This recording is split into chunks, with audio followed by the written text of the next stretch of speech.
This Giving Zoo Day, we're hoping you can help us provide the best possible care for our 3 Florida black bears. Our unofficial motto is that we answer the call, and we like to be prepared to provide homes for native animals in need. We had always hoped that we would be a home for Florida black bears. What we didn't know is that we would need to provide a home for 3 black bears in a period of 4 years.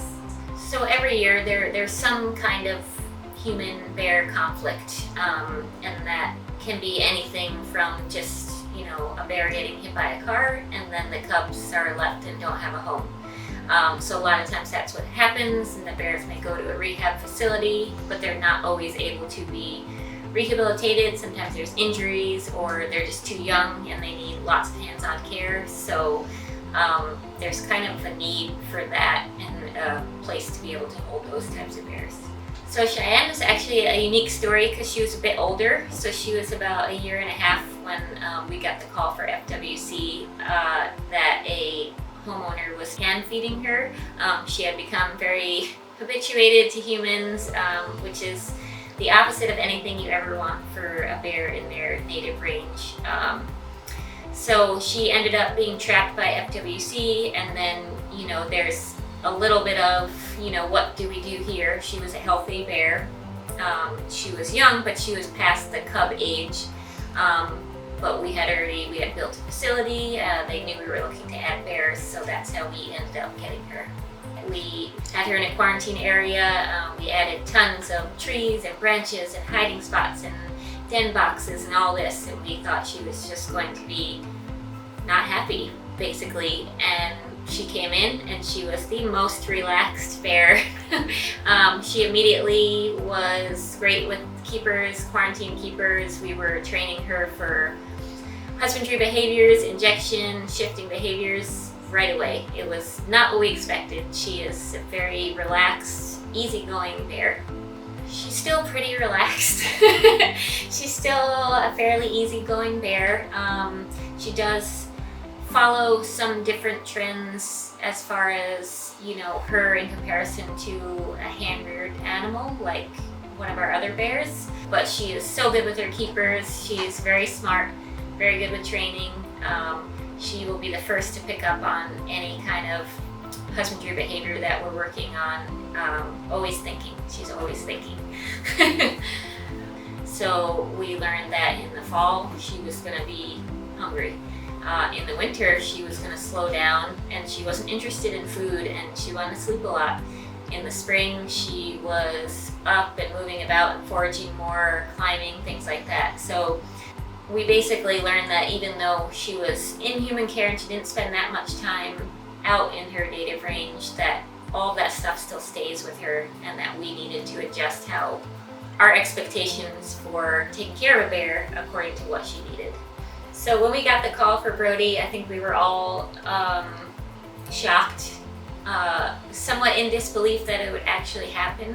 So we got an initial call saying, hey, they had found this bear cub in Ocala National Forest, very young, abandoned, sickly, and that FWC would care for it a little bit, but we were going to need extra care and all that. And I remember there being specific, like, a break-in days where we didn't hear anything, and it was like, okay, this is probably not going to happen. And then we got the call, and it was like, oh, he's coming today. So I think, we prepared as best we could, not knowing exactly what this was going to entail, but just having that hand-rearing experience with other animals and being able to apply that to a bear cub is where we started. His eyes were closed, his ears were folded down. They need to eat every couple of hours. They need to be kept warm. He did have some medical issues. He was on medication for upper respiratory, which ended up turning into pneumonia. So just a lot of hands-on and constantly checking in with vet staff, making sure that everything was going as planned as far as a baby animal. And then we learned that, what it is to be a baby bear, what they need. They're never alone until they're about 1.5 years old. They're always with their mom and siblings if they have them.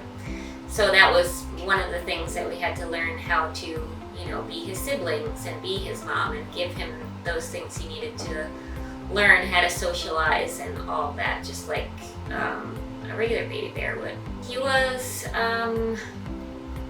challenging. So he needed he needed a lot of extra medical care. He had to go through some things later in life, some issues with his hips. He had to go through surgery. All of that on top of being a lone bear cub is really difficult because bear cubs have a ton of energy.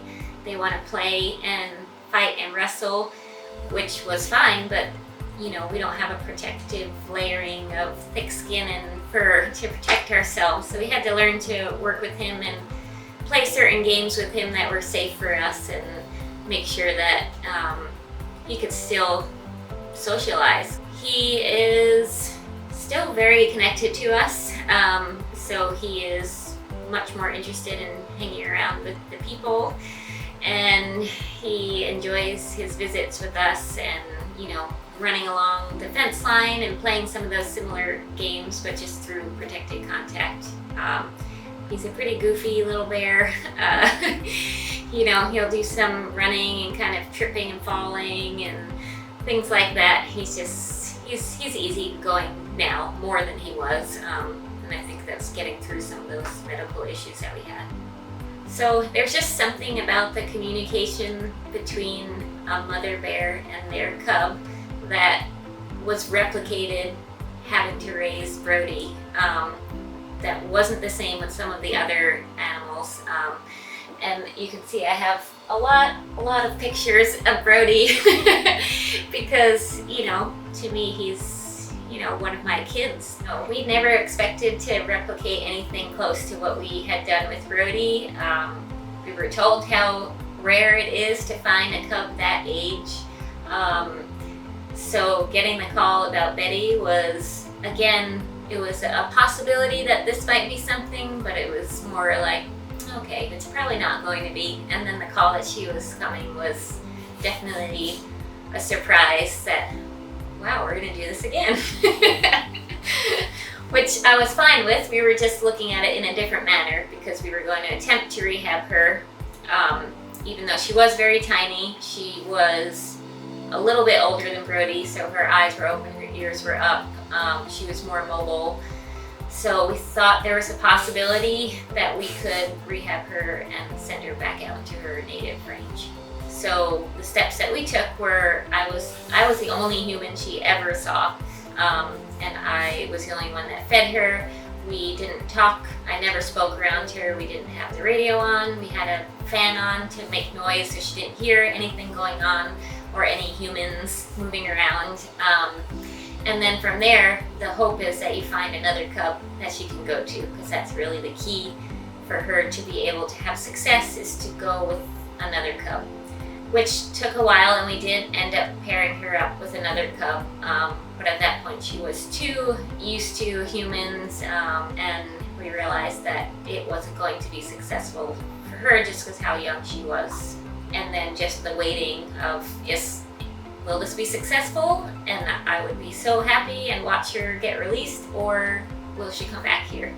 So, I mean, either one of those were good. We feel like we can provide bears with a really high standard of animal wellness here, but also it would be great to see her go back into her native range. So it was a lot of mixed emotions with things, and I think we all learned a lot from this process. Betty is the most confident bear I've ever worked with. for a little cub, it's not only that she doesn't have a fear response toward humans, she just doesn't have a fear response to anything. So, I mean, day one when we put her next to the bears, there was no hesitation, right up to the doors in between, and hey, you want to play. Any new people she meets, new items, just so confident and just very, very strong little bear in that personality, which is completely the opposite of Brody, who was very nervous, and every new person that was introduced was a new scary thing, and he would, kind of retreat, and it would take him a while. She is just just so confident. We have these wonderful camera systems set up in the bear habitats and holding where we can monitor the bears, and little Betty here is having a good time in her little holding stall, playing with some enrichment that we had given her earlier and entertaining herself. So we have the opportunity where we can have bears be together when they might normally be together, separate when they're separated. We can give them options for similar things that they would go through in their native range. We created dens for them so they can go through the winter torpor, which is basically where everything slows down. They pretty much stop eating, they just conserve all their energy. And this is where the females will give birth to cubs in their den. So we're able to provide that for them. And it just takes kind of following what the trends are that are going on as far as the seasons with what we do here. So when enrichment needs to be more complex, when it's just easy feeding and they just like to sit together and eat because it's fall and they're just storing up food, and you know, when they're active and they need like a lot of interaction with things, climbing is huge, and we've made sure that they have those options. So they have plenty of trees in their habitat that they can go all the way up to the top. You'll often see Cheyenne taking naps up there. We get lots of radio calls and things about the bear up the tree, but that is what we provided for them to be able to do those behaviors. I think to us it's really important because they live here in Florida. They live, 45 minutes from here you can find bears. And just because we are caring for them in the human care setting doesn't mean they shouldn't still be able to go through all those natural behaviors and things that they would be going through anyway. We know we can provide. We have the food items here, we've got the same climate, we can make the dens for them, so why not give them what they should be going through naturally anyway.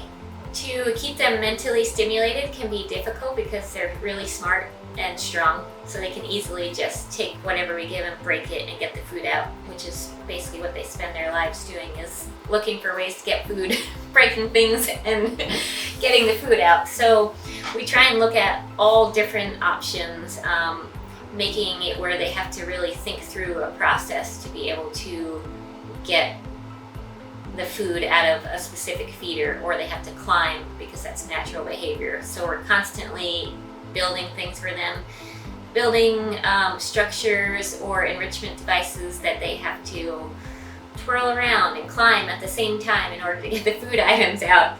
Or we're looking for items that are what we call, bear proof, where they have to actually like manipulate and open something in order to get food out of there, which keeps their mind busy and keeps them foraging throughout the day. We have lots of battery-powered, electric-powered feeders that will shoot food out at certain times, so there's not like a consistent time where they know their food is coming. So throughout the whole day, we're looking to try and make it where they're busy. So at this time, we are meeting all the needs to have excellent care for our black bears, but we always want to be doing more, and that can be expensive. If you are able to give, please visit brevardszoo.org. If not, we would appreciate if you would share the stories of our black bears today on Giving ZOOday. Thank you for helping us answer the call for Florida black bears and other native wildlife.